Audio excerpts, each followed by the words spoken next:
Good afternoon. It's me, Rich, and I'm going to show you some more of Riverside State Park. I know, you're asking yourself, how can you possibly be showing me more? You showed me so much already. There can't be any more to see. Well, there is.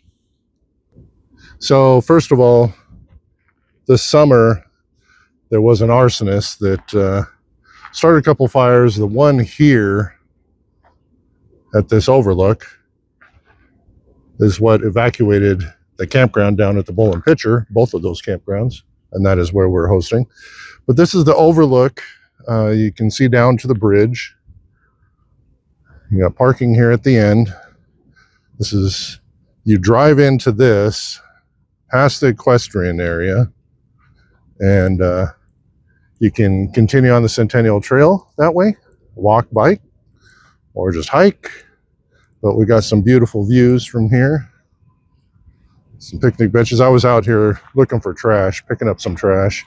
Not too bad. I've seen it worse. That made me happy. But you got Spokane River there.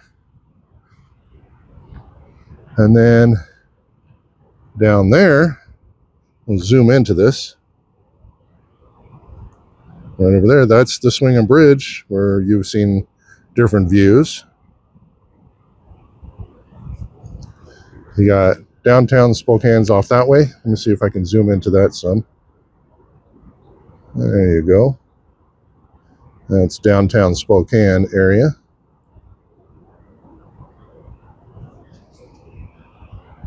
A really nice overlook. Yes, it does drop off. You need to be careful.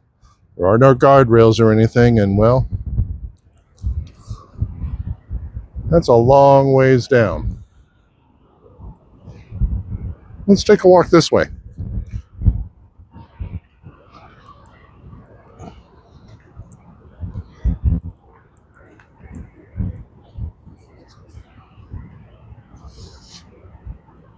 Yes, you still have to have your Discover Pass out this way too.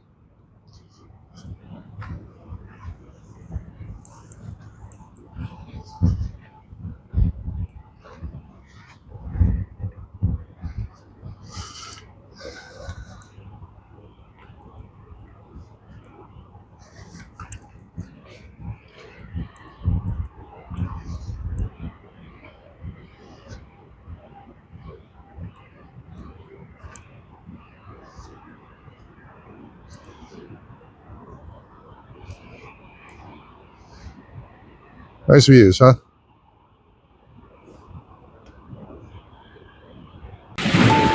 All right, so now I'm just going to show you the drive back to the main road.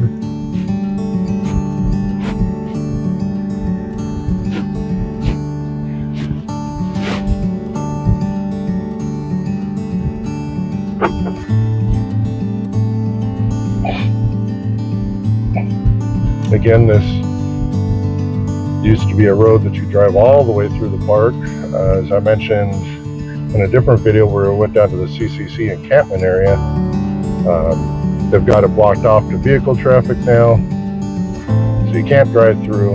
I remember driving through, and it's part of the Centennial Trail.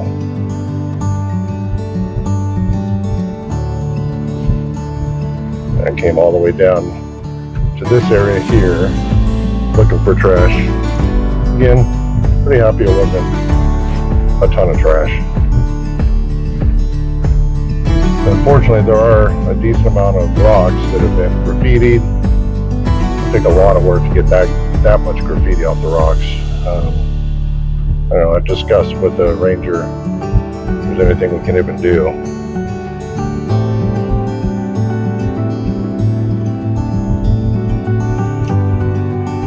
Fire pretty much ended right here. Glad they got in super quick.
Right here to the left, gates are closed now for the season. That's how you get to the equestrian area, that campground. To the right is Trail 25. That's a section of 25 I've not done. At some point I need to do that little hike portion.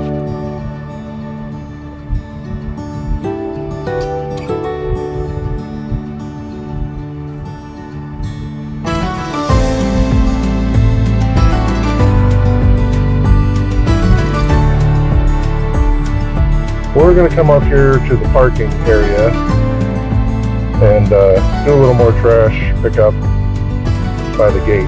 There's usually always some. It is a spot that people overnight camp, kind of car camping, homeless, whatever you want to call it. So we're going to look for trash, but right here is where we come out of the park. And you got Trails Road. Well, let's check out, see how much trash. I see a little bit, not too bad. So that's it for this area. I will take you on another area here soon.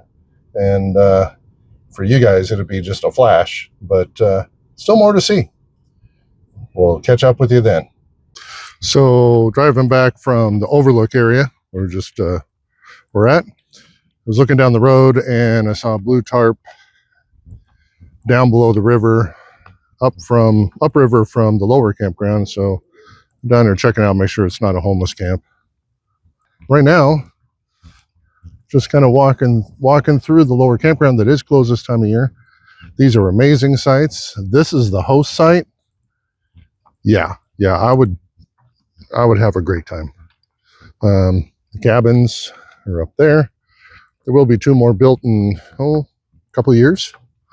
But these sites down here are just magnificent, right along the river. They're pretty big. They're nice and flat. You got power and water. There is no sewer, but you got a dump station up at the gate. But unfortunately, this section is closed during the winter, which is a bummer because, yeah, these would be used all the time. They're primo, right against the river.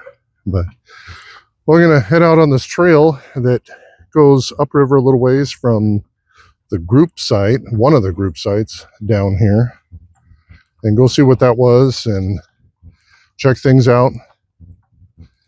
Other than that, we'll catch up with you.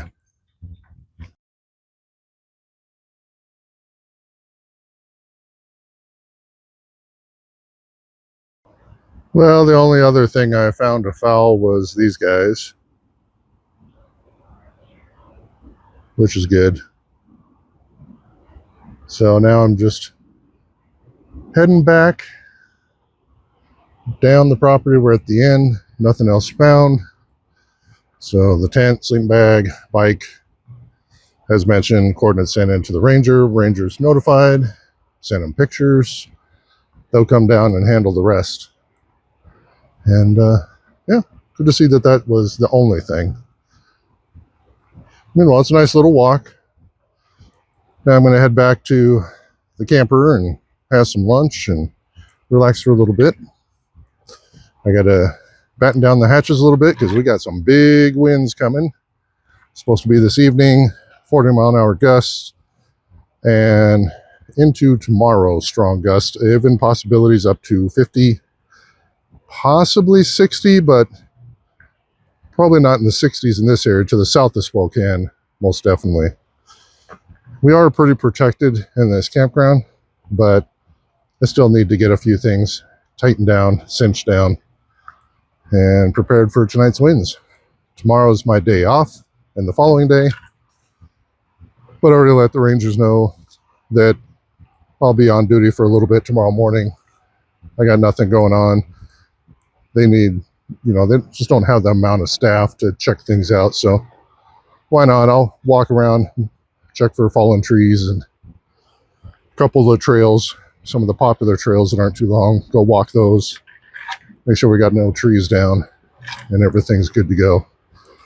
But we'll continue on with this video at some point. I have a couple other areas in mind to show you. But other than that, Hope you're enjoying this so far. I know I do. So I know that, I'm saying that I'm going to show you more of the state park. You've seen the river here at the Swinging Bridge, but the water is so high right now. You just got to see it. That's the thing. You could, just like everywhere, you can be at the same place, but the weather, the daylight, the lighting, whatever, it changes things. It's always something new to see. So yes, so I'm going to include the first few minutes of the river. The power of water is amazing. Yes, I'm still getting over my eye surgery, but no unruly campers or anything, but I'm able to see better, so that's great. And that's really special to see this river flowing so fast and strong right now. Take a look.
Today we're going to walk through the Spokane House in the Interpretive Trail. The Spokane House itself is closed for the season, but we'll still check it out. It's been a long time since I've been here. We're trying to debate when the last time.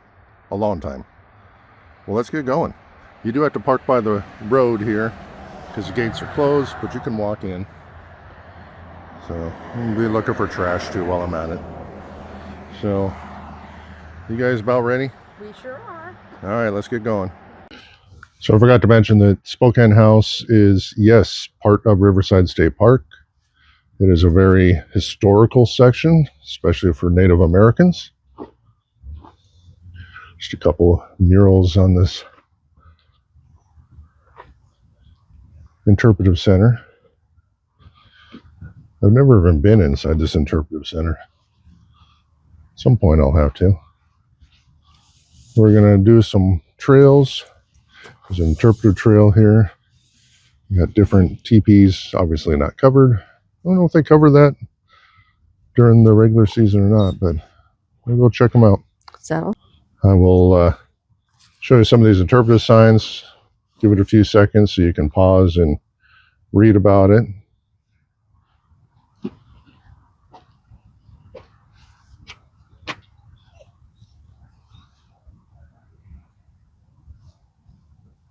Interesting facts.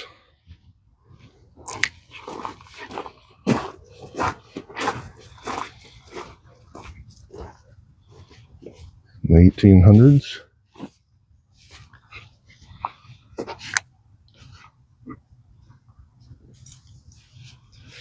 more signs to check out.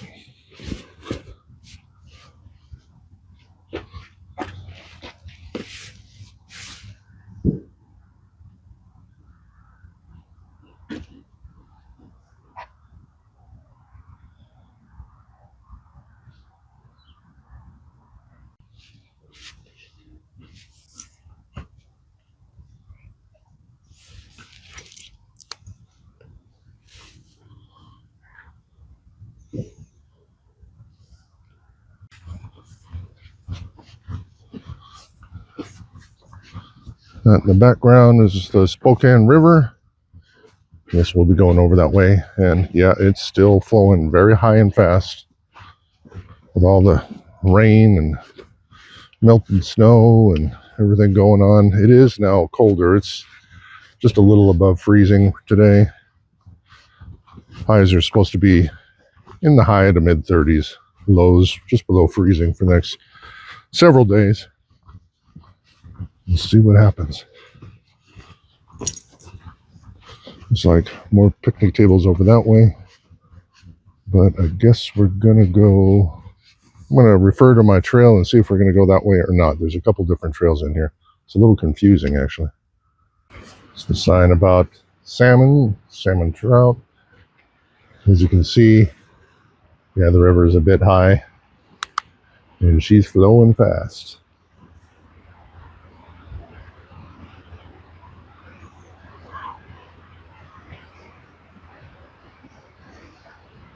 You walk that way?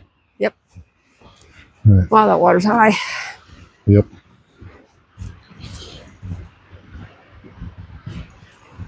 You going for a walk, Liba?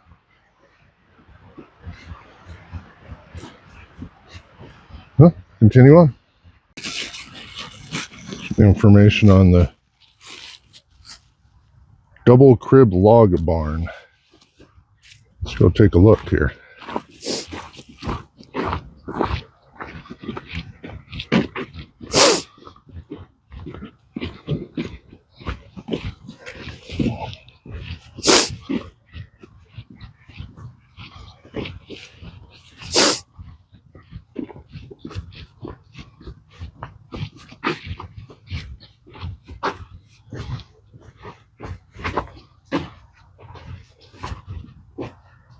Interesting.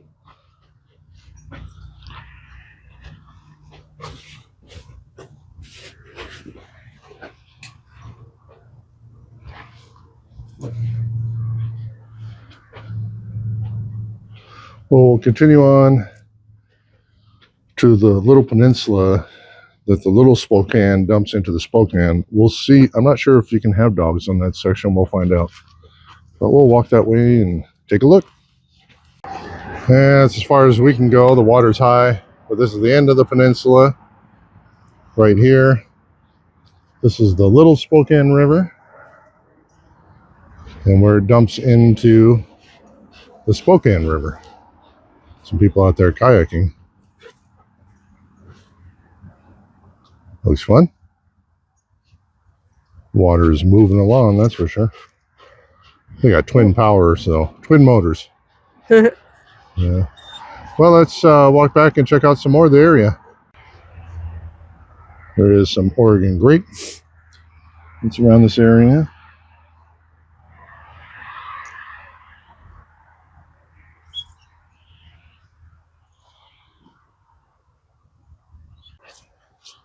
Well, I'm pretty positive this is rose. I'm not sure.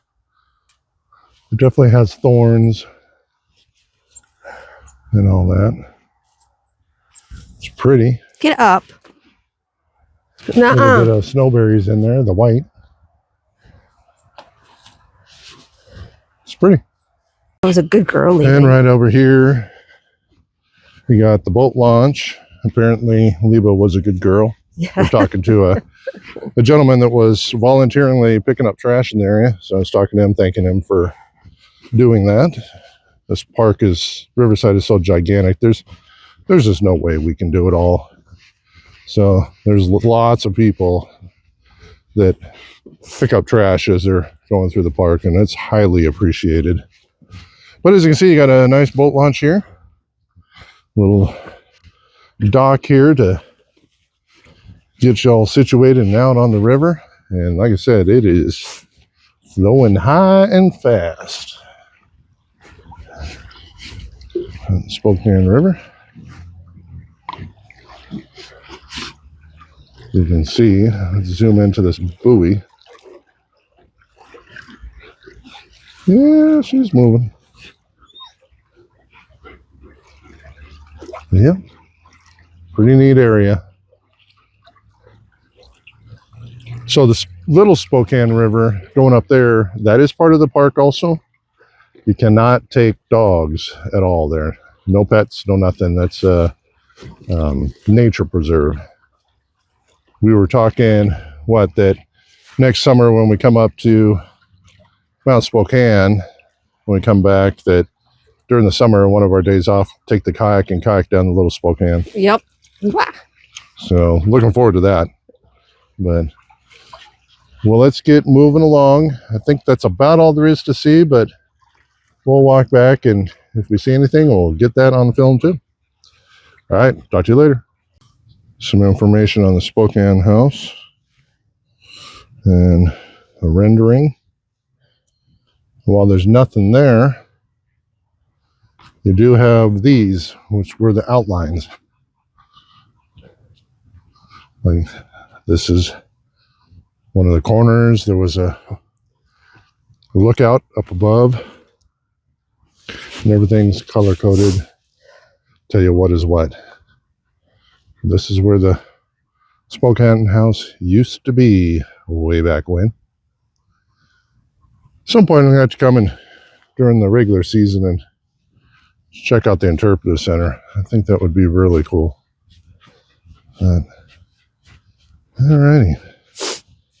Well, we're moving along, and not sure if there's much more to see today, but we're going to make our way back to camp, start a fire.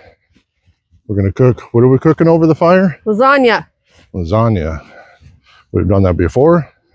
Key is no bake noodles, but it's delicious, and with being right in the 30s, no wind, sounds like a perfect time to sit around the fire.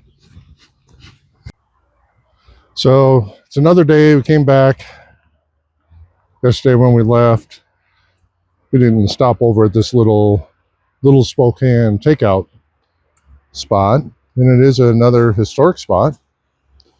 So I came back, got my bucket and trash picker, picked up a bunch of trash that was around in this little area. It's nice and clean now, but for the little Spokane to kayak, this is the takeout just above where it goes into the Spokane River. Nice little takeout area.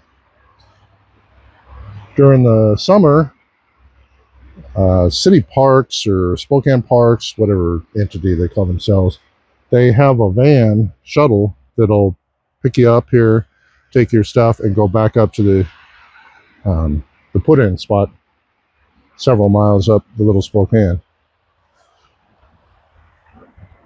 There's the little barn area that we checked out over that way. The boat launch to the Spokane River is over there. And then that interpretive center is over that way. But this is a neat little structure. This was a water wheel for a farm that was here. And it was around the very early 1900s. You can see there, that's where the little water wheel was, and it helped pump for irrigation for farming and all that.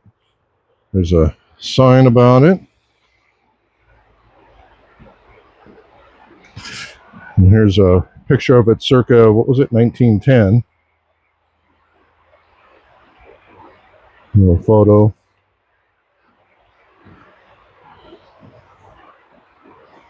Robert Fackenthal, local farmer. That's what it's saying there, but pretty neat. This is still here. Like I said, lots and lots of history. So that's gonna conclude this video in the Spokane House area for this end section. I hope you've enjoyed seeing what this park still has to offer, and yes, there are more spots to see yet that I've not filmed. And hopefully I'll be able to show you some more of this gigantic park and the diversity of this park. But if you like this video, appreciate a like. If you haven't subscribed, it does help if you subscribe. And thank you to the new subscribers. I really appreciate that. Other than that, I hope you guys have a great day. You take care now.